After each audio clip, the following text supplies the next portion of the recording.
સલાગ ચૂકે ને વાંદરો, સરોવર ચૂકે ને હંસ, જો વચન ચૂકે માનવી તો ત્રણેય નો જાય વંશ. વાહ ભાઈ વાહ. પાનબાઈ ના ભજનમાં એમ કહેવાય સાહેબ કે વચન વિવેકે જે નર નારી પાનબાઈ તેને બ્રહ્માજી લાગે પાય. બ્રહ્માંડ આખું બ્રહ્માંડ એને પાય લાગે. એટલે કે મારું વચન છે માંગ કે, એટલે વચન આપ્યું ભોળાનાથને, એટલે કે જા માંગ કે, તો કે મારે બધું તમારી દયા છે પ્રભુ, પણ મારી એક દીકરી નથી, 4 દીકરા છે. એટલે એનું નામ મોટાનું નામ એક હતું ઇન્દ્રજીત મેઘનાથ.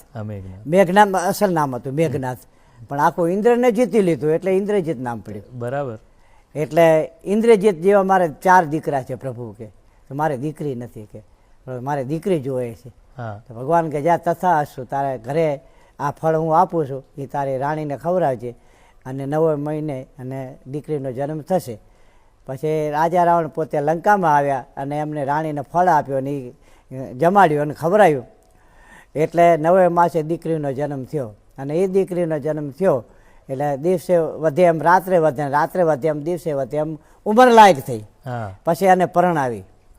માગા ઘણાય આવ્યા, પણ પરણાવી ક્યાં? આપણે ગુજરાતમાં સૌરાષ્ટ્રની અંદર ઘોઘા શહેર, ઓખા બંદર, ઘોઘા બંદર, સોમનાથ ને એ બાજુ, જામનગર બરોબર.